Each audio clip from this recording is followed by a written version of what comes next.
तो ये जगह भी काफी मिस्टीरियस है। लाइफ टाइम एक्सपीरियंस है, बहुत अच्छा रहे। महेंद्र सिंह यही है हमारे। कैसा experience?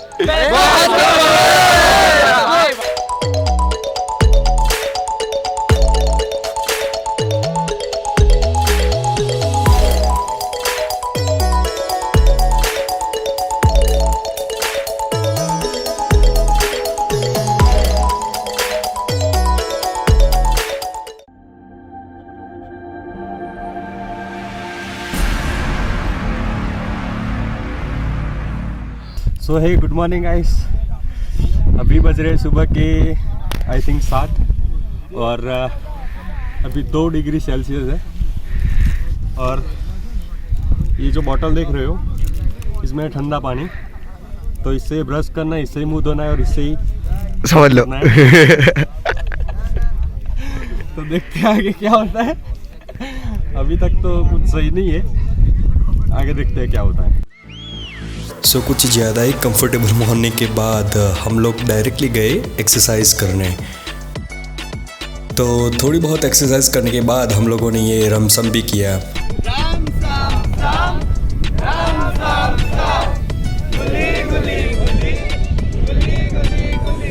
Exercise with the fun. So finally ये सब रमसम खत्म करने के बाद वी हैड आवर ब्रेकफास्ट, और ब्रेकफास्ट के बाद हम लोग डायरेक्टली निकल चुके अपनी डे 2 की पहली एक्टिविटी के लिए। सो है वेरी गुड मॉर्निंग गाइस, स्वागत है आप सबका एक बार फिर से हमारी चैनल पे। और जैसे कि मैंने सुबह ही दिखाई दिया था आपको कि मॉर्निंग हमारी ऑलरेडी हो चुकी है। और मॉर्निंग में वहाँ पर एक्सरसाइज ना ब्रेकफास्ट करने के बाद हम लोग निकल चुके हैं पैरासेलिंग के लिए। और अभी हम लोग उस जगह पे आ चुके हैं जहाँ पर पैरासेलिंग एक्चुअली में होता है। सो बेसिकली ये देखो, ये पूरा ग्राउंड है और इसी जगह पे, इसी ग्राउंड पे होता है पैरासेलिंग। और अगर टिकट की बात करें, प्राइस की बात करें, तो यहाँ पर आपको 300 पर पर्सन के हिसाब से टिकट लेनी पड़ेगी पैरासेलिंग करने के लिए। और मेरे ख्याल से वो लोग कुछ 1-1.5 मिनट करवाते हैं पैरासेलिंग 300 रुपये में। तो अगर आप जैसलमेर आते हो और ये सब करना चाहते हो तो यहाँ पर आके कर सकते हो।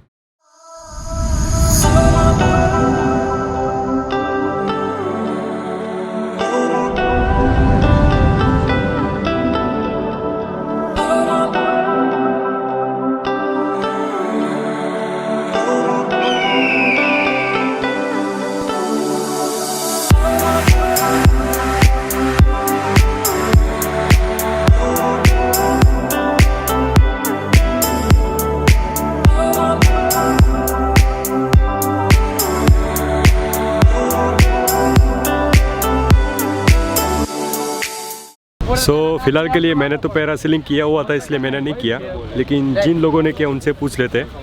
भाई कैसा रहा एक्सपीरियंस? बहुत जोर भाई, मारा जोर 1.25 मिनट छे और मजा आ गया। हिंदी में हमें तो गोप्रो में ही मजा आया। लाइफ टाइम एक्सपीरियंस है, बहुत अच्छा रहे। बहुत अच्छा, बढ़िया। आप आओ, आप करो।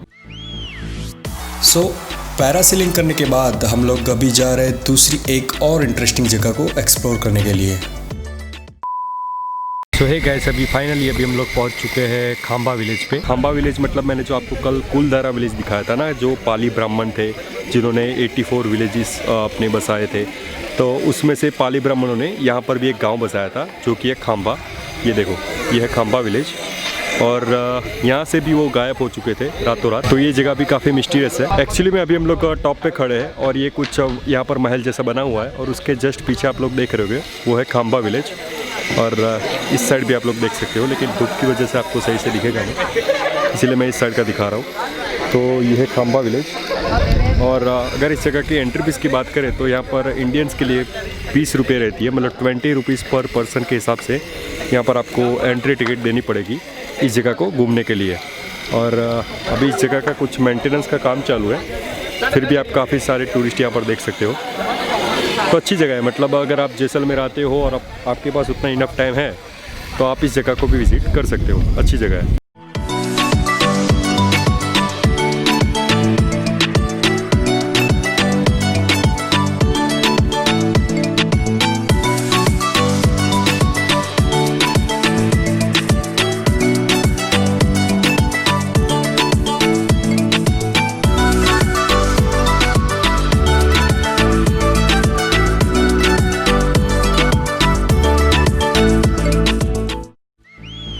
खांबा फोर्ट को देखने के बाद हम लोग डायरेक्टली गए अपनी कैंप साइट के ऊपर। कैंप साइट पे हमने लंच किया और लंच के बाद थोड़ा रेस्ट किया और उसके आगे की कहानी आप खुद ही देख लीजिए। सो है गाइस, अभी शाम के 4:30 बज चुके हैं और हम लोग निकल चुके हैं। बेसिकली आपको दिख रहा होगा पीछे हमारे टेंट्स हैं और मेरे साथ मेरे कुछ फ्रेंड्स हैं। तो हम कहाँ जा रहे हैं वो उनसे ही पूछ लेते हैं। हम कहाँ जा रहे हैं फ्रेंड्स? लकड़ियाँ कैंप फायर के लिए लकड़ियाँ ढूंढने जा रहे हैं। अच्छा, मतलब एनजीओ की तरफ से आप आओगे तो शाम के वक्त, मतलब रात को जो यहाँ पर बॉन फायर होता है ना, उसके लिए लकड़ियाँ भी आपको खुद से लेनी पड़ेगी, ढूंढनी पड़ेगी एक्चुअली में, रेगिस्तान में घूम घूम के। तो आप ऐसा नहीं कि भाई यहाँ पर आओ और शाम के टाइम डायरेक्टली आप बॉन फायर एंजॉय कर लो, ऐसा नहीं है। आपको खुद अपने हिसाब से लकड़ियाँ अरेंज करनी पड़ेगी। तभी हम लोग उन्हीं लकड़ियों को खोजने के लिए निकल चुके हैं। सो बेसिकली यहाँ पर टीम में डिवाइड्स किए गए हम लोगों को। हमारी टीम का नाम क्या है भाई? हाँ, अल्फा बीटा गैमा कुछ ऐसे सब टीम है। Alpha Bravo Charlie. क्या बोल रहे हो? अल्फा ब्रावो चार्ली ऐसे नाम है। हाँ, मतलब ये हमारा एक्सपीरियंस बंदा है और बेसिकली यही है हमारे captain Mahendra Singh McCullum. Mahendra Singh McCullum यही है हमारे कैप्टन। नाम मेरा। तो ये आपके साथ अपना कुछ एक्सपीरियंस शेयर करेंगे। कैमरा भी तो वैसे तो मतलब मैंने तो बहुत सारे ऐसे ट्रैक किए हुए, तो मेरे को तो इसमें कुछ बुरा नहीं लग रहा, लेकिन अगर आपको घूमना है तो यहाँ पे मत आना, और अगर आपको अच्छे से ट्रैक और वो सब करना है तो आप बिल्कुल यहाँ पे आइए और बहुत मज़ा आएगा यहाँ पे ये करने में। तो मुझे एक बात बताइए कि अपने 3 दिनों के इस सफ़र में ट्रैक कहाँ पर हुआ? ये एक ट्रैक ही है। ट्रैक का असली मतलब क्या है कि आपको सब अपने आप करना होता है। नहीं, ऐसा नहीं होता है ट्रैक का मतलब। अभी बता रहे हो बेटे। नहीं, मतलब इन शॉर्ट बता दूँ तो अगर आप अपने घर की जो कंफर्ट लाइफ होती है उससे पक चुके हो और आपको चाहिए कि भाई ठंड भी ज़बरदस्त चाहिए, फिर बोलते हैं ना सब एडवेंचर चाहिए, तो आप यहाँ पर आ सकते हो। जाने की व्यवस्था नहीं है, वो खास बताओ, वो ज़्यादा इम्पोर्टेंट। रहने के लिए एक टेंट मिलेगा, वो भी रात को माइनस में चला जाता है। टेंट होगा, बाकी तो जेंट्स तो खुले हम ही है। हाँ, साथ ही जो बेसिक नीड्स होती है हमारी, और जैसे कि टॉयलेट, वॉशरूम, उस सब की भी यहाँ पर कोई फैसिलिटी अवेलेबल नहीं है। मतलब अगर आप यहाँ पर आते हो तो उन सब चीज़ों का ध्यान में ज़रूर रखना कि वो सब भी आपको नहीं मिलने वाला। एक और कंप्लेन है भाई हमको कि ये जो एनजीओ वाले हैं वो कैप्टन सही से नहीं चुनते हैं। मतलब ये देखो, नहीं, आपको कैप्टन चाहिए कैसा ये बताओ। तुमको सोने दे रहा है, तुम जा रहे हो वहाँ पे, तुमको उठा रहे हैं, लेकिन गाली गलौज बहुत करता है, पार्शियलिटी करता है। मतलब इसका मुंह ही नहीं है कैप्टन जैसा, देख रहे हो? देख रहे हो ये जैकेट वाला। ये भाई कैप्टन है हमारा। मैं वाइस कैप्टन हूँ मैं। हाँ, ये वाइस कैप्टन है। देखो इन दोनों को देखो। ये वाइस कैप्टन है भाई साहब हमारे। हमारे साथ है पार्थ पटेल जो कि एनजीओ की तरफ से आए हुए हैं। तो पार्थ जी, हमें बताइए कि हमारे इस एनजीओ में फ़ूड को लेके लोग ऐसे बोल रहे हैं कि फ़ूड अच्छा नहीं है, फ़ूड की क्वालिटी अच्छी नहीं है, तो उसके बारे में आप क्या बोलना चाहोगे? जय हिंद। इसमें ये कहना चाहता हूँ फूड के बारे में हर किसी का टेस्ट अलग अलग होता है, तो इसके बारे में हम ये नहीं कह सकते कि अच्छा है या बुरा है, बट हर किसी का टेस्ट अलग होता है। और ये रेगिस्तान है तो फिर यहाँ पे कुछ ट्रांसपोर्ट के भी इश्यूज़ होते हैं, तो जो यहाँ पे इजीली अवेलेबल होता है या हम कोशिश करते हैं जो मैक्सिमम अवेलेबल हो सके उस हिसाब से हम फूड प्रोवाइड करने की कोशिश करते हैं। तो जितना हो सकता है हम बेटर करने की कोशिश करते हैं इस पर। तो दूसरी बात करते हैं कि बेसिक नीड के बारे में बात करते हैं। जो हमारी बेसिक नीड होती है रेगुलर, मतलब इलेक्ट्रिसिटी रह गई, फिर टॉयलेट रह गया, तो उसके बारे में काफ़ी लोगों ने कंप्लेन किया कि यहाँ पर टॉयलेट की फैसिलिटी अवेलेबल है नहीं, मतलब कहीं भी जाके खुले में कर लो ऐसा। और जो इलेक्ट्रिसिटी है, तो 4 दिन के टेंट में तीसरे दिन रात को हमको इलेक्ट्रिसिटी मिल रही है, तो इसके बारे में आप लोग क्या बताना चाहोगे? जैसे कि आपने कहा कि फैसिलिटीज़ जो बेसिक अवेलेबिलिटी की बात है, तो पहले तो ये जो कैंप होता है वो एडवेंचर कैंप होता है, ठीक है, ये एडवेंचर ट्रैकिंग कैंप है। तो डेजर्ट ट्रैक में आप देखते हैं ये कि पूरा रेगिस्तान है, यहाँ पे कोई इलेक्ट्रिसिटी तो हो नहीं पाती, ना गवर्नमेंट प्रोवाइड करती है, तो यहाँ पे इलेक्ट्रिसिटी अवेलेबल नहीं हो सकती।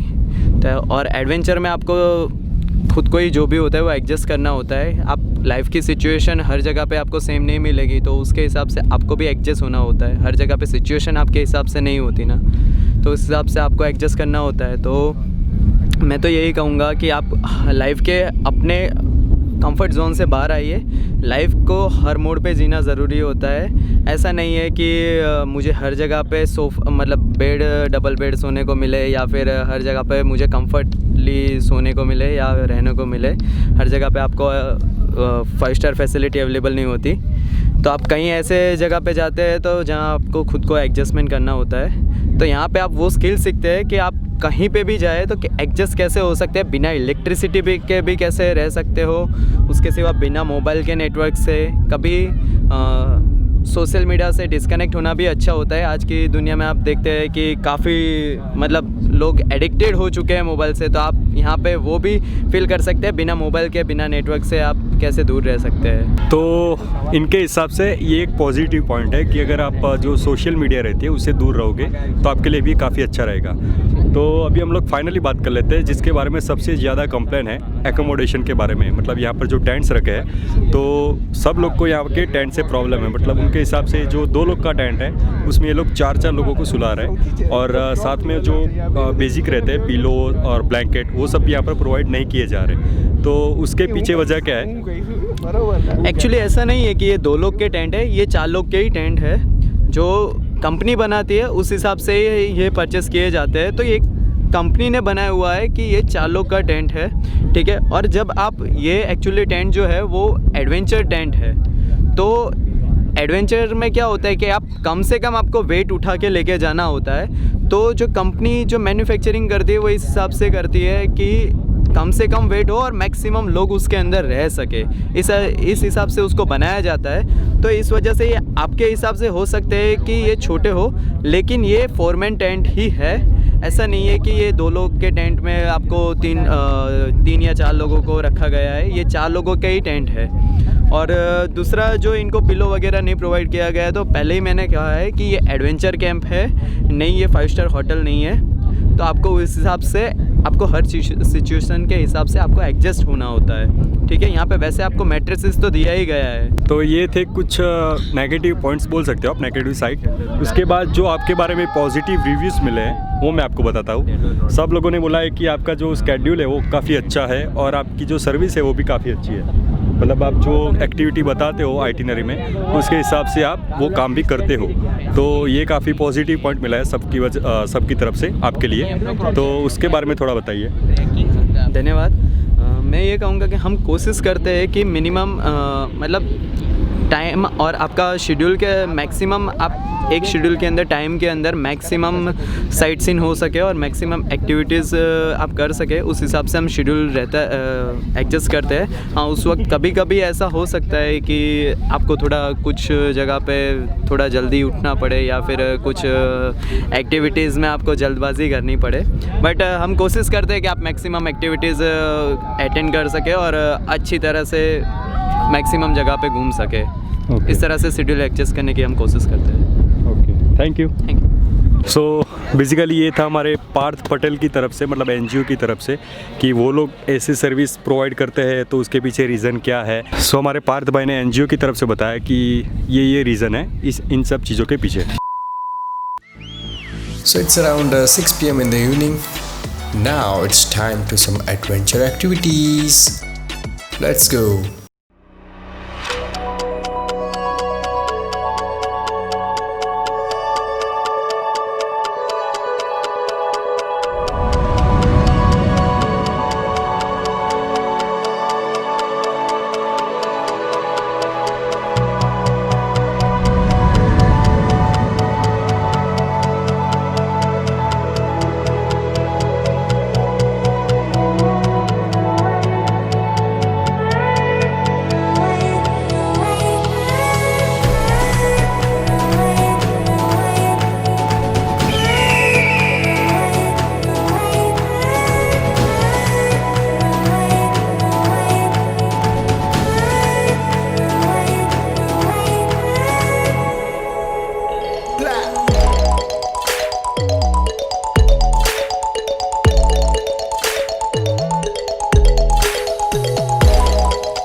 ऐसे ही आप जीप सफारी को भी एंजॉय कर सकते हो। और उसकी एंट्री फीस की बात करें तो यहाँ पर सिर्फ 150 रुपीज़ आपको देने पड़ेंगे।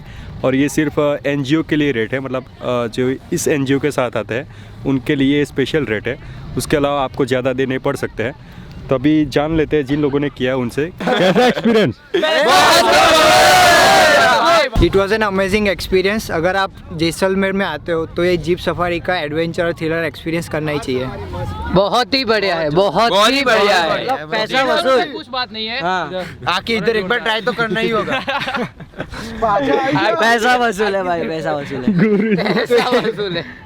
लाइफ टाइम मूवमेंट है, लाइफ टाइम ये मूवमेंट यही लम्हे तो बाद में याद आएंगे भाई, यही लम्हे तो याद आएंगे। को भूल जाओगे। अच्छा एक्सपीरियंस था ना, मजा आ गया। सो बेसिकली ये थी जीप सफारी। और हाँ, आज रात को कैंप फायर भी होने वाला है, so stay tuned with the video. एक रात में 84 गांव को छोड़ के चले गए थे। वो सभी पालीवाल ब्राह्मण थे।